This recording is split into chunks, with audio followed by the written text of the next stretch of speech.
وہ 10 سوالات جو آپ کو نکاح سے پہلے پوچھنے چاہیے۔ شادی سے پہلے قرآن نے شادی کو سکینہ، مودہ اور رحمہ کے طور پر بیان کیا ہے۔ سکون، پیار اور رحم۔ لہٰذا سب سے ذہین سوالات وہ ہیں جو آپ کو یہ دیکھنے میں مدد کرتے ہیں آیا کہ یہ شخص آپ کے ساتھ اس قسم کا گھر بنا سکتا ہے، اور سنت آپ کو دین کو ترجیح دینے پر مجبور کرتی ہے، نہ کہ صرف وائب، خوبصورتی یا حیثیت کو۔ یہاں 10 سوالات ہیں جنہیں آپ کو ترجیح دینی چاہیے۔ پہلا کوشچن: آپ کی روزمرہ کی زندگی میں اللہ کی اطاعت در حقیقت کیسی نظر آتی ہے؟ کیا آپ مذہبی ہیں؟ نہیں پوچھنا۔ یہ سوال بہت آسان ہے۔ پوچھیں کہ وہ نماز کیسے پڑھتے ہیں، کیسے توبہ کرتے ہیں، ایمان کم ہونے پر کیا کرتے ہیں، اور کیا اسلام ان کا مرکز ہے یا صرف ایک لیبل ہے؟ دوسرا کوشچن: جب آپ ناراض ہوتے ہیں، مایوس ہوتے ہیں یا آپ کو کہا جاتا ہے تو آپ کیسا برتاؤ کرتے ہیں؟ جب سب ٹھیک ہو رہا ہو تو کوئی بھی مہربان ہو سکتا ہے۔ شادی اس بات کو ظاہر کرتی ہے کہ لوگ اس وقت کیسے کام کرتے ہیں جب وہ مایوس ہو جاتے ہیں یا جب چیزیں ان کے مطابق نہیں ہوتی۔ یہ سوال واقعی جذباتی ضابطے کی جانچ کرتا ہے۔ تیسرا: آپ کیا مانتے ہیں کہ شوہر بیوی کا مقروض ہوتا ہے یا بیوی شوہر کی مقروض ہے؟ اس سے مختصر وقت میں بہت کچھ سامنے آ جائے گا۔ آپ حقوق، ذمہ داریوں، قیادت، خدمت، مہربانی اور باہمی اعتبار کے احترام کے بارے میں ان کے خیالات کو سمجھنا چاہتے ہیں۔ شادی میں تنازعات سے چوتھا کوشچن ہے: شادی میں تنازعات سے کیسے نپٹنا چاہیے؟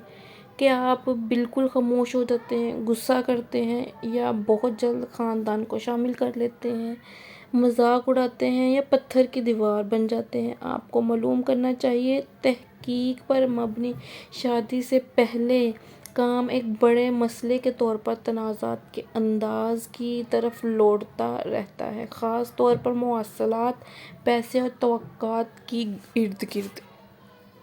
پانچواں کوشچن آپ کو پوچھنا چاہیے: ہماری شادی میں خاندان کا کیا کردار ادا کرے گا؟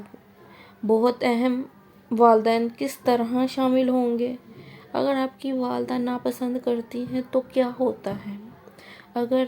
کیا ہم اپنے فیصلے خود کرتے ہیں یا باہر کے لوگ حتمی فیصلہ کرتے ہیں؟ بہت سی شادیاں اس لیے نہیں ٹوٹتی کہ دو لوگ آپس میں مطابقت نہیں رکھتے، بلکہ وہ اس لیے ٹوٹ جاتے ہیں کیونکہ حدود پر کبھی بات نہیں ہوتی۔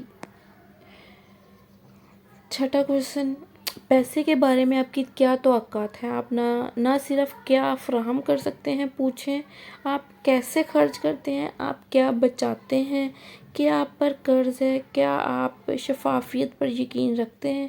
اگر ایک شخص دونوں میں سے زیادہ کماتا ہے تو کیا ہوگا؟ پیسہ شادی سے پہلے کی بہت بڑی بات چیت میں سے ایک وجہ ہے۔ ساتواں: محبت آپ کو کیسی لگتی ہے؟ کچھ لوگ مالی طور پر موجود ہوتے ہیں لیکن جذباتی طور پر سرد۔ کچھ زبانی طور پر محبت کرنے والے لیکن ذمہ داریوں میں متضاد۔ پوچھیں کہ آپ کس طرح دیکھ بھال کرتے ہیں، دیکھ بھال کیسے کر سکتے ہیں، معافی مانگتے ہیں، یقین دلاتے ہیں اور مدد کرتے ہیں۔ آٹھواں: آپ بچوں کی پرورش کیسے کرنا چاہتے ہیں؟ یہ بعد میں پوچھنے والا سوال نہیں ہے۔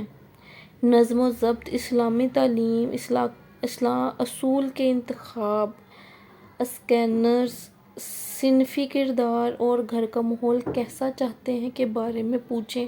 اگر آپ یہ پوچھنے کے لیے شادی کے بعد تک کا انتظار کرتے ہیں تو آپ پہلے ہی دیر کر چکے ہیں۔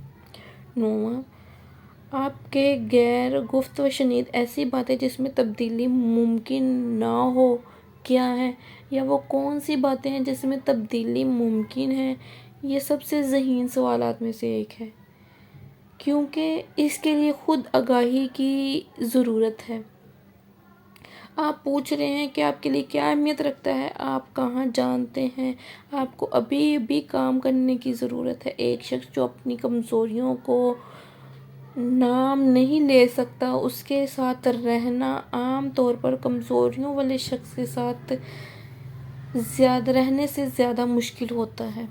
10واں، اگر آپ ابھی شادی کیوں کرنا چاہتے ہیں، آپ جاننا چاہتے ہیں کہ کیا ساتھی دین، استحکام، خاندان، خواہش، دباؤ، تنہائی، عمر کے لیے شادی چاہتے ہیں۔ جواب اہمیت رکھتا ہے کیونکہ نیت رویوں کی تشکیل کرتی ہے۔